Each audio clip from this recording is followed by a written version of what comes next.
What's up, Comicbook.com? BD here, guys. Another episode of Fear the Walking Dead in the books. Sorry for the slight delay. We were working out some technical difficulties here in the studio, but we got it all fixed up. Welcome to After the Dead. Thank you for joining us. Crazy cliffhanger there at the end. Something all Walking Dead fans are all too familiar with. It looks like Lorenzo Henrie's Chris character maybe going a little bit off the deep end. But first of all, we got a flashback to start the episode. We saw a wedding, possibly the worst wedding you could ever be a part of, unless it was the Red Wedding. We met Elena. We saw some snobby people get killed by a heart attack. But Chris and Travis are back for the first time since the mid-season finale. Madison Strand, Alicia, and Elena are trapped by zombies in like a sewer.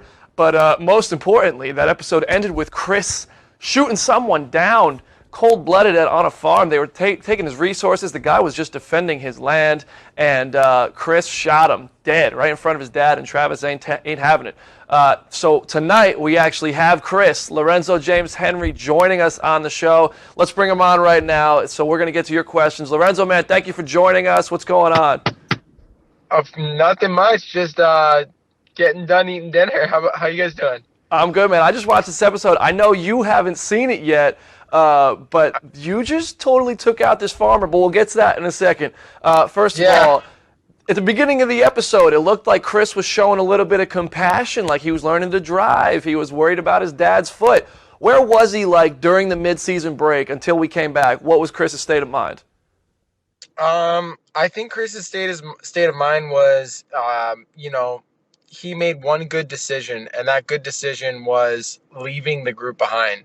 So I think he's at a place of going into the second half where, he's open for healing with his dad, but, that poses a threat when these Americans come in.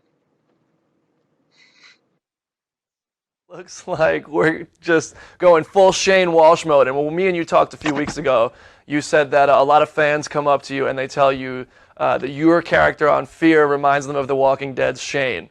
I could totally see that, especially after tonight. You shot this guy. It seemed like you were just trying to protect your people. Dude, but what is the dynamic going forward now? I mean, why did you shoot that guy, and how does that affect Chris and Travis? First of all, it's an honor to be the new Shane because that guy is a total badass, and he's the new Punisher. So, if I'm the new Shane, right on. Yeah. And also, it's so cool to be that parallel from The Walking Dead to parallel that type of storyline. It's such an honor, to make fans crazy like Shane. So, when the Americans come in, it completely changes the story, the dynamics between Travis and Chris, because, these guys are people that he appeals to. They look like him. They have the same ideals. They're feeding to his emotions and his passions. So, going into this episode, it takes you by surprise when these Americans come in. Gotcha, man. Now, like you said, it seems like he sees something in them. Now, this is the apocalypse. Chris's childhood or teenage years totally cut short because, dude, there's zombies running around. Like, you can't go chase girls and talk about stuff that you would talk about in the high school hallway. You think that that's part of why he's so into this group and wants to be a part of this group? He wants to just find, like, those teenage years a little bit? Yeah, completely. I think Chris, because Chris's backstory in the first season, he was bullied a lot. He didn't have a lot of friends. You see in the first season, he's going on the bus, and kids are tripping him. They're screwing with him. So he's just, he has a lot of resentment going into this first and second season, but also the divide between him and his father. So when he sees these group of American kids accepting him, complimenting, asking him how many kills he got, he's like found his group of people. And every kid in high school has that. They want to find their group. They want to find their clique. So, Chris has it in a sick zombie apocalypse way. Yeah, I'm still looking for my people. High school was tough. You're still looking for your people. But earlier, when we as an audience and Chris first met those American guys, it looked like Chris went total badass mode. First of all, those got to be the fun days on set. Like when you're taking out walkers, what are those days on set like? But also, is this a sign that Chris's skills of survival are evolving? Oh, totally, man. He knows Chris. Chris is, a lot of people are like, is Chris crazy? I would like to say, well, has Chris adapted? Is Chris adapted to this new zombie apocalypse world? So I think when he goes into zombie killing mode, he's ready to survive. He's ready to take down these people. He's ready to protect his dad because he knows that his dad doesn't have what it takes. So, when he crushes those zombies in the first half of the episode, those are fun days because you get to rehearse, you get to add your little touches to what the stunt coordinators are teaching you. But also it takes a lot of work. It's a lot of setups, a lot of different camera angles, and it's a lot of fun. I have a lot of fun on the killing zombie days. I bet, dude. It came out great. Good job. Thank you. Now, the group is obviously spread apart. You guys chose to isolate yourselves. I talked to Dave Erickson. He told me it might be season 3 by the time the group reunites. How do you see that happening? I know you know more than I do, but you could keep it spoiler free here. How do you think they even come back together? I mean, there's no cell phones. There's no connecting in this world. How do they do it? It's I've asked myself the same question, and I think I'm sorry.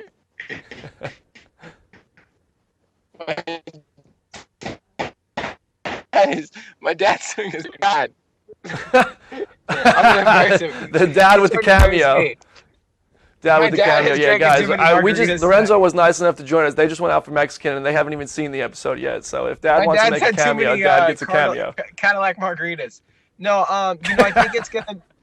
Yeah, I think it's gonna be tough with Chris and Travis getting back because Travis knows that his son has one goal, and that is to survive. So I think it's going to be what you're going to see in the next few episodes is, how are they going to get back? How is Chris going to get back? Has Chris found his group? Is he going to be with them? Are they going to start their own society? So I think I don't think Chris has that in his head right now of going back. He's found his people. He knows that the old people, the old group doesn't, they're not accepting him. So he needs to adapt and find his group and his community. I mean, that's what community means is a group of people. Yeah. Were you going to kill Alicia and Madison? I was not going to kill Alicia. Sure. I spoke to Dave Erickson, and he said, Chris is just, he's young, he's ignorant, his emotions are flaring, so he stops and he freezes genuinely, and when he was going to talk to Alicia, he was going to apologize to Alicia. With a knife. Yeah. With a knife. I mean, that's how friends make up. A little makeup stab. Yeah, you don't mess with someone with a knife, right? Exactly. Whatever they say is rule. So apology accepted. Before I let you go, we're Comicbook.com, so I got to ask you about this.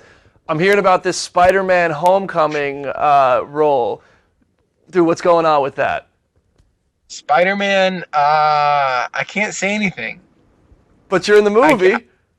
I can't say. Who are you playing? I can't deny or I can't accept what's going on with that. Dude, I can't. All I can say is it's a great cast.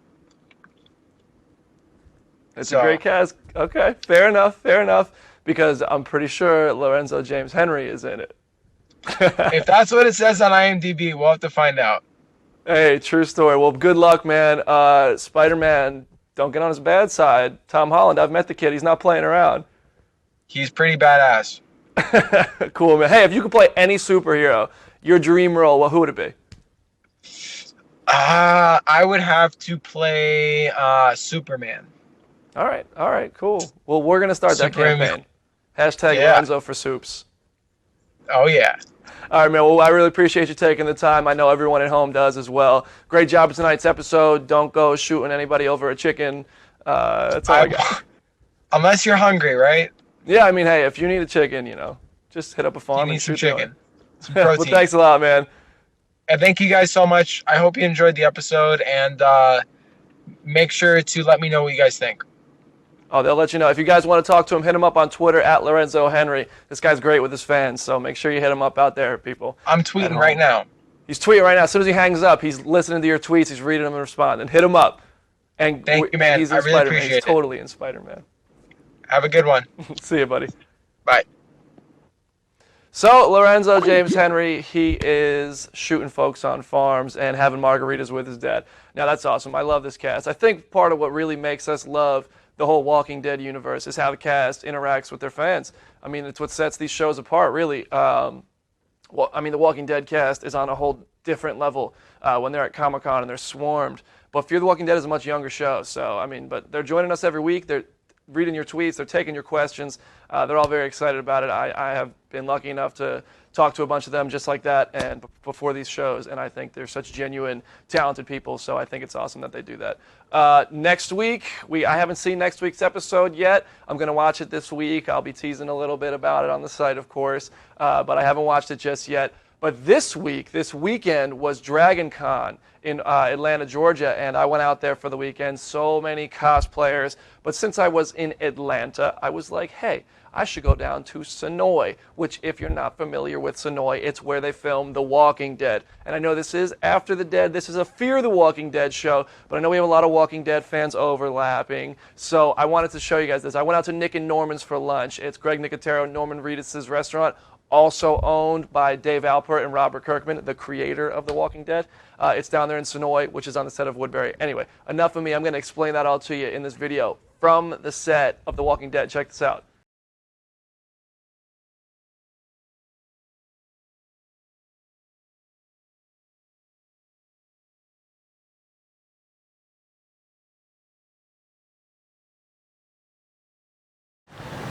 So we just had lunch at Nick and Norman's, owned by Greg Nicotero, Norman Reedus, and a couple other people involved with the show.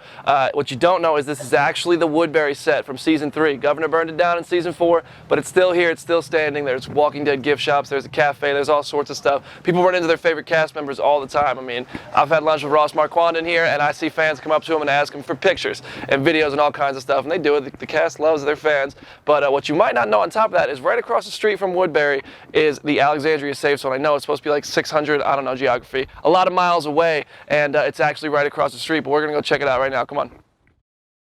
We're down here at the very edge of Woodbury, right on the border of Alexandria. They got a signing going on. They got some stuntmen, some of the smaller part characters from The Walking Dead and other zombie series are in there doing signings for fans.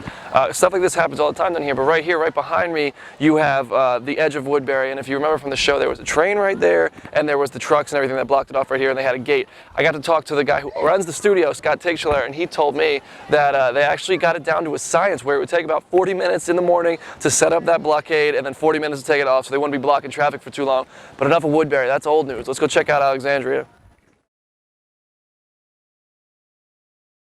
Right behind me, that is Alexandria, and right behind you, that's Woodbury. They're that close together. I mean, I took, 100 steps and I went from one to the other. What's really cool about this is that actually inside there you have 12 houses and a couple of condos and whatnot.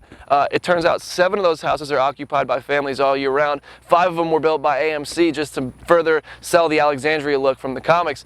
They built the church, they built a few other things inside, and they shut it down. They have 2 gates for the neighbors to cut to the people who live there to come in and out of, and they get emails like, hey, we're using this side, come in that side. It's really cool actually, but that's enough from Alexandria. We can't get too close today. I've had the pleasure of checking it out from the inside, guys. I almost cried. It was like the nerdiest, best moment of my life, but I can't. We're not allowed inside today, but I wanted to show this to you because it is so cool. Woodbury is right there, Alexandria is right there, and on a map, they ain't that close together.